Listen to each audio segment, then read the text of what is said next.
Mandy's drinking water. H2O. You remember that show? With the mermaids? Such a good show. No. No. Can you tell me about it? They over-exaggerated the way they said no in Australia. Were they even Australian? I think it was an Australian show. Like, I feel like that was part of its very, like, this was really filmed in Australia. These are the types that would lean into their own stereotypes just for, like... They think their accent's just as obnoxious and ridiculous as we do. Welcome to Know or Not to Know. Hi, my name's Raquel. I'm Mandy. I wanted to talk about friendship, and I had something else in mind. I kind of wanted to test our telekinesis. No. Yes. Telepathy. Telepathic. We're not trying to move stuff around. Although maybe. Eventually, we could test that. Let's see. But I had ordered the cards, the Zener or Zener cards that they used in the Gateway Project to test their, like, basic shapes. And I ordered them. They were supposed to be here today, and they didn't show up. Nonetheless, I wanted to talk about friendship and the friendship that we've formed. Yeah. And I kind of had other things in mind. And then on the way here, I was kind of doing research because I was like, do I even know what friendships are? Because I have been changing some of my friendship structures and who I choose to spend time with and trust with my energy. I feel that. I've definitely gone through quite a few of personal relationship changes myself, and that's a new beginning, I feel like. So I'm going to do my very best to shut up and listen. This will be good. I'm getting scratched by a cute kitty. I call him her. This is a fun story. She's made my cat trans, by the way. I didn't mean to either. That's the funniest part. She's not. She's a girl. I was just informed that Carmel was her name. You want to come snuggle? But she thought the cat's name was Carl. She's playing with the bottom of our chair. So she named him Dr. Mr. Alien? No, okay, so I was already talking to this kitty. There's a wonderful creator. I can't remember her name, but she is an animal communicator, and I've been fascinated by her videos, and it seems like cats know things. I'm going to send the info over to Raquel so that she can throw an example up here. We're about to get weird. I said, is this an orange cat thing? And he was like, I don't see how the color of my body has to do with what exists inside me and my essence. I said, it's just, I'd have to look back, but I feel like a lot of the cats that talk to me like this are orange. But you should check her out because it's fascinating stuff. I believe it. My dad never got along with cats. I'll tell this story real quick. My mom had a cat. His name was Snowball. Sorry, Mom, if I got that wrong. It was before I was born. But he was a little black and white kitty, and he loved my mom, as all cats do. And he hated my dad. And she'd just gotten with my dad, and my dad would always yell at my mom for leaving the cupboard doors open. And this cat would open all the cupboard doors while he was sleeping. All of them. In the kitchen. Every single one. Like a demon. Or an alien. A telepathic alien. So, I don't know if you've paused our video and watched some of hers, but if you have, that story is going to be even funnier.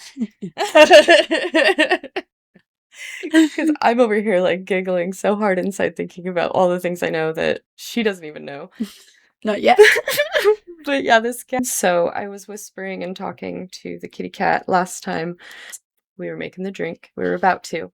I was actually looking for salt, if you remember. I need salt in my drink that you make me. I was calling this cat that has disappeared and emptied the pool. All of these stories you'll hear in depth in the future, I'm sure. We call him the Houdini cat. The Houdini cat. Her. I even got her doing it. Poor thing is trans. I was calling her Professor Alien. And then she comes up and says, I'm sure her name is Carl. Carmel is what she said. Carl is what I hear. So I've been calling this cat Professor Carl Alien because Carl's the first name, but it's Professor Alien, right? That's Mr. Dr. Professor to you. That's Mr. Dr. Professor Patrick to you. Mrs. It's so great. all in all, friendship has brought us to do some funky things. Yeah. Get to know some funky things, even about ourselves. I've learned things about myself that I don't think I otherwise would have, simply because I felt open to explore parts of myself safely. So I really Yeah. am appreciative of that. I think learning something with someone, especially someone you've known a long time, and even if you're Yeah. just like know them really well, learning something Yeah. with someone is a different kind of friendship. Because like most Yes. friendships, you hang out, you already have like the basis of nostalgia, you've known them a long time, you just have like history together, but you've never really gone out and like learned to do something together, and that can be, Create like a good bond. yeah. So, and that's what I'm not sure I even understand what the majority of people define as friendship, how you determine if somebody is a friend versus an acquaintance versus a colleague. And I think I may have my entire life treated people with too much friendship like energy that they didn't even necessarily ask for, because I didn't even know where like that line of friendship started and ended. I always have like a good defining line of like what I know like is in the ballpark of friendship with a certain person. Like, oh, this person likes me, so I could talk about this, this, and this. I know this, this, and this about them. But then there's people where I'm like, I'm just gonna be real, and I'm gonna be like, I'm sad, I'm grieving, I'm upset. Like, please leave me alone. Don't touch me right now. Whereas other people, I wouldn't be so intimate with. I'd just be like, haha, you know. And that's kind of what I'm realizing, because we have known each other a really long time. Yeah. But I don't know if what I'm learning that friendship actually is, Mm-hmm. that we were actually friends until recently. No, I think we were just more like acquaintances that knew each other for a really long time. This is a realization I'm having right now, and I'm sure there's bound to be other people out there. Professor Alien really wants some attention right now. Okay, this is our sweetheart. Hopefully she will teach us things and protect us. She's actually my son's cat, but she really likes it up here. We're back. We're back. I need some salt. I did drink a liquid IV, but never know with me, I guess. Her hand could cramp up. It's the claw. I hope you guys liked our kitty. She is a girl. Her name is Carmel. And she is my son's cat. I have to give him credit. Yes. He'll get really butthurt. He really loves his cat. This whole friendship thing, I'm having a little bit of an existential crisis, but I feel like I'm grounded enough that it's okay. I feel like I have a pretty good grasp of it, but then maybe I could be wrong because it is such a complex thing to have like a friend versus what we might just think is like an acquaintance, you know? Okay. I feel like people definitely view a lot of their acquaintances as like, oh, I have this friend. And it's like kind of weird rules they follow. Like, have you ever been to their house? Like, have you ever been anywhere outside of work or school or whatever with them? Wasn't able to get anything out of Gemini. It literally said AI. Right. Doesn't make friends. It's basically a robot talking to a robot trying to figure out how humans interact at this point. Because I asked her how people know, and then it gave very vague of, well, you know, if you've spent time together and how much this. And I was like, okay, are there some vague social construct rules of how much time or what this or how often friends keep in contact or speak or have physical contact? And she's like, no, there's not. And I was like, those things contradict each other. How do people determine it if there's no rules? But there's also rules to when there's friends, and you're also apparently not allowed to ask. Well, I mean, if you ask in a certain way, it can come off too needy. Like, are we friends? Well, like, Yeah, I get that. That's why, I mean, you just know. apparently my barometric for what a friend is way too low, guys. There's friends, and then you can have really close friends. And if you don't hate them a little bit, they're probably not really your friend. They're just somebody you know that you genuinely like. Okay, because I was You have an like, idea of if them you don't versus hate them. a little bit. So maybe that ability to go through strife successfully is maybe that leveling up to true friendship. Well, I'll explain it from my perspective. I view it as like if I really like someone, but I don't really hate them, they're probably more of an acquaintance that I like because I have an idea of who they are instead of who they actually are. When you have a real friend, you know who they actually are, so you actually hate them a little bit because the idea goes away. Okay, so there's, I imagine, a very vulnerable place where you hope that this person is becoming a friend, but you're not sure yet. And that's where you're testing out that if you can be vulnerable and say that you're upset at them and see how they reciprocate.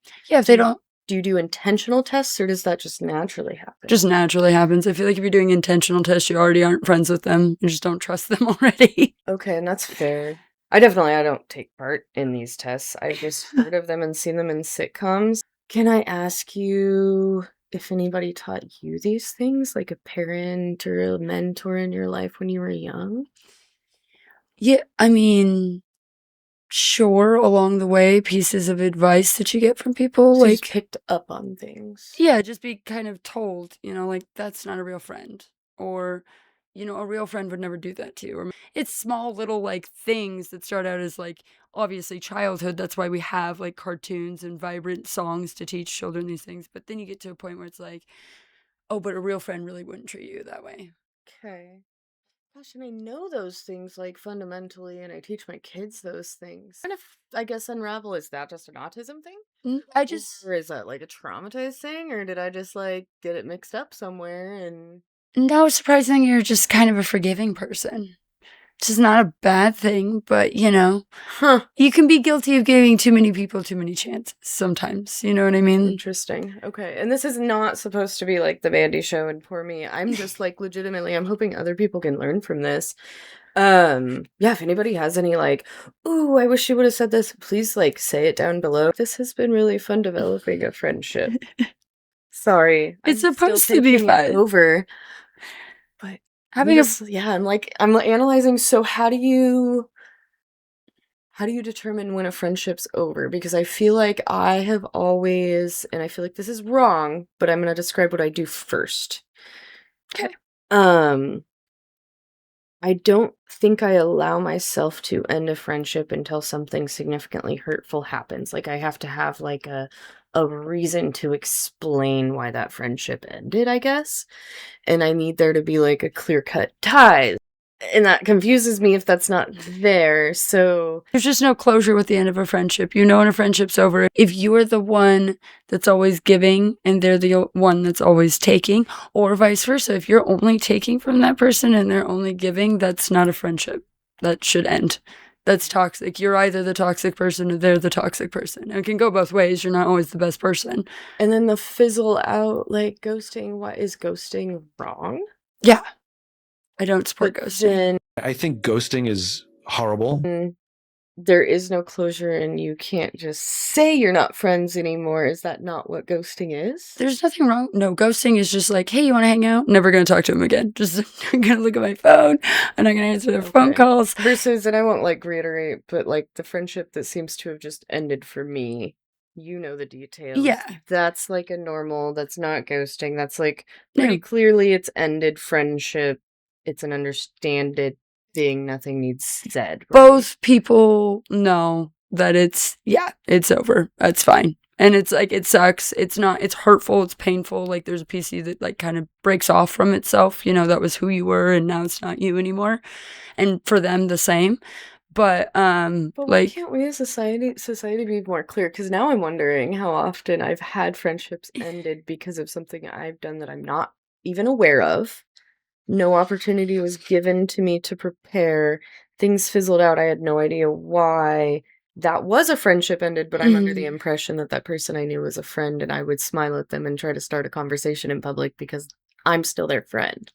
But that's a friendship that's ended and I don't know it? yeah. You could still say hi to them if you were to see them in public, but it's just kind of like, oh, hi, how's the kids? It's like, oh, yeah, we used to be friends. Yeah, It's not very clear. There's the closure is knowing that it didn't end so badly that you have to like be afraid of them or they have to be afraid of you, or like there's paranoia involved, there's stress, there's something underneath that wasn't like over, but like just knowing like, okay, they're not gonna hurt me, I'm not gonna hurt them. It's not a friendship anymore. Well, I guess I'm just gonna have to be more aware. Obviously, I can't just like expect society to fix itself, but how the fuck are the autistic ones the broken ones? That sounds so like, why can we not just be straightforward? Because It's rude. it's not rude. I don't I'll know, tell like somebody when I'm done being their friend. Like, I'll be sure. okay, so what's that look like? Well, I had a friend that we both knew that was, she kind of looked like a horse. Okay. Yeah. Uh-huh. And she was a good friend of mine, but she was more friends with somebody else from my past. And when he passed away, we still tried to maintain a friendship.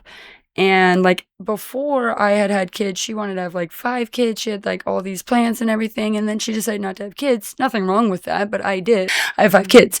And so she didn't really want to live that life with me where it's like, oh, you're going to bring your kids camping. Oh, you're going to bring your kids to Silverwood. Oh, you're going to bring your kids. Well, yeah, I'm going to bring my kids. I'm a mom. I'm going to take them. And she kind of got over that. And I invited her to my son's birthday party, and she said that she was going to come. Then she said she wasn't. Then she said she was. Then she said she wasn't. And I texted her and I said, you know what? Our lives have gone separate directions, and I'm still totally here for you. And if you ever do want to hang out and need someone to talk to, please just let me know, reach out. But like, I don't think I want to continue this friendship anymore because you flake out a lot, X, Y, and Z, and that's your life and that's okay. And just let me know if you ever need anything.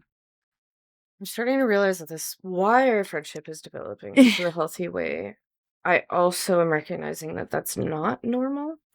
Like, that's pretty rare. Like, it's not like weird, not normal. I mean, like, that's a rare quality in people. Or do a lot of people do that? Yeah. No, not a lot of people will tell you straight up, like, we're done. I don't want to be your friend anymore because of this, this, and this. And it wasn't necessarily like her, I feel like it was better to put it that way because I do get what you're saying. You don't want to be left wondering, what did I do? Could I have done something? Like, did they not like me because of this? Will she not like me because of this? Will he not like me because of this? Nobody wants to do that forever. But like what I said is our lives went separate ways. That's not her fault or my fault. It's just basically saying that you want to live a single, no kid life. I have kids, so we got to move on. So if somebody has an opportunity to do that, when is that appropriate to do that versus not, if they are going to be brave and make that choice to do that, like, proper closure statement? Okay. Like, when would it be proper to do something like that? How you message something kind of that, like, it was kind, it was very, like... The first message I sent was kind of snappy. I was like, well, I'm not surprised that you're flaking. And then I was like, that was kind of spicy. So I messaged her and I was like, sorry, that was a little mean. Let me explain. And that's when I knew it was like, I snapped and I was like, you know what? Like, it's not even worth the fight, really.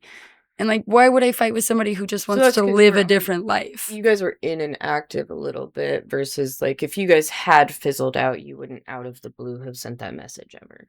Like, even if it was like maybe days after something slightly heated or like a thing. Oh yeah, I would have been an end. But I mean, like, if I hadn't seen them for weeks and there was just no reason for not seeing them for weeks, just life went on, I wouldn't just send that message. Okay. I mean, that would be blamey and needy. That would just be like, why are you sending this to me? So I guess I'm asking. I'm trying not to make this all about me because I want it to be vague, but.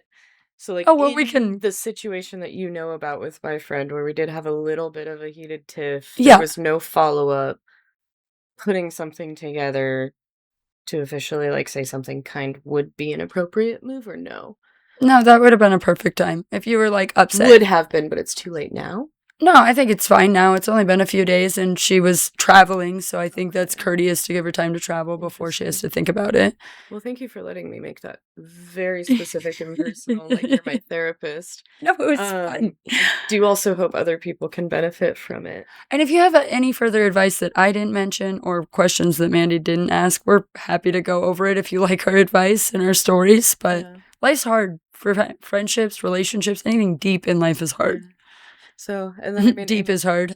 Deep is hard. Giggity. Spirit of challenging your bias. I really like this, like, trying to understand, because we've gained an understanding that I'm very autistic and she's very much not autistic. No. I have bipolar 2 disorder, and autistic people are frustrating to people like me.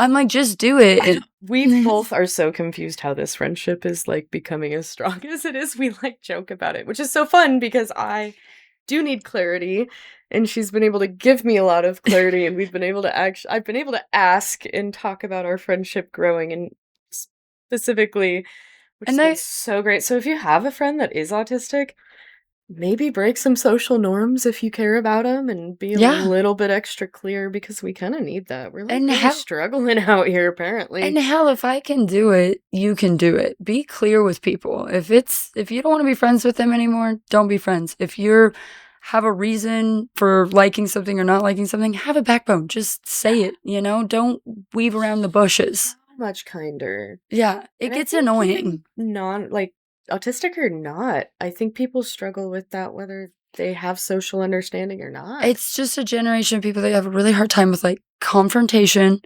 conflict, like I don't want them to be mad at me. So if I just ignore it, then they won't be mad at me. And it's like, no, but That's kind of why my friendship seems to have fizzled out. yeah. And it's like, if you're mad, then just say something. And maybe it's something that neither one of you can control, but at least you can move on. If you're looking for quote unquote closure for the end of a relationship, probably just lay it out on the table. Yeah. Because like, how are you going to get there if you don't know? Right. And then in reality, don't at all do it with the intention of like building a friendship out of it, but it has the potential to actually form a stronger bond if Yeah. they're like, oh my God, I didn't know I did that. Right. I'm so sorry. I really want to change my behavior. This relationship is important to me, that Are sort there, of thing. yeah. I know I would respond like that personally. I'm sure I have had some opportunities to fix some relationships if I would have just known what I was doing. I'm sometimes definitely the opposite of that. I mean, there's times where I'm like, oh, well, yeah, I had no idea that would hurt your feelings. Other times I will admit I've definitely been like, that was ridiculous for you to get mad about, and you just need to get over it. And I'm not as sensitive sometimes. Depends. I mean, it really depends on the situation. I'm not going to say for everything, but there's times where I'm like, okay, well, you're just being a little bit. I think that's fair too, but to lay it out on the table is Yeah, I really mean, helpful. and I'll even be like, thank you for at least telling me, And then you know that you're not compatible as friends, I guess, right? Yeah. It's I'm like, not okay. like saying this with obviously, I don't know anything. No, I think that's right. I'm just trying to form conclusions and have some closure here, because that's how my brain works. I need some closure. I think you're on the right track there. If you are, Okay. I mean, if you are that butthurt and that person, the other person's like, well, that's my sense of humor, like, that's probably just not healthy and not going to work out. That's okay too. Move on. Not everybody has to connect. You can connect with people on a certain level, but they don't need to be your best friend. I like this. I hope somebody's learned from this. I hope so too. Sorry. absolutely have. I know poor Raquel's like, it's not like I'm the expert in friendship. Oh, honey, but it was, you were born with it. Maybe she's born with it. Maybe it's Maybelline. She's born with it. Maybe it's Adderall. That's a good for one. me. Well, and we will, I will announce this too, and I don't know where I'll put this in the video, but we will get back to somewhat normal videos with conspiracies, but we thought it'd be nice just to have some nice conversation while we were trying to move in and, see what you guys enjoy, see what you like. If you like more conspiracies, let us know. We can attempt to do every other week things. We'll see. It'll all be kind of a mixed bag. It just depends on what we feel like talking about. And conspiracies are hard. It's hard to look up all that stuff and get the right information. And sometimes it's nice to just chit-chat. All a really muddy web right now. It really is. So talking about friendship is so much lighter, and people have such a hard time with it. And it's such... It's a pretty deep episode. We're always on the same page. That's, but hey, success is nothing but crazy, right? Oh, so keep an open mind. And, but not so open your brain falls out. Always challenge that bias. I stole hers. I love doing that to her. It's always hilarious to me, and I'm sure she hates it. No, it's kind of cute. I'm always just like... Oh, they had me do that at the chiropractor for my x-ray. She was like, open your mouth as wide as you can. Anyway, good night. Good night. Please do subscribe. Like her videos, share, all the good stuff. We love you guys, and let us know what you like, what you don't like. Comment below. Okay. Bye-bye. Bye.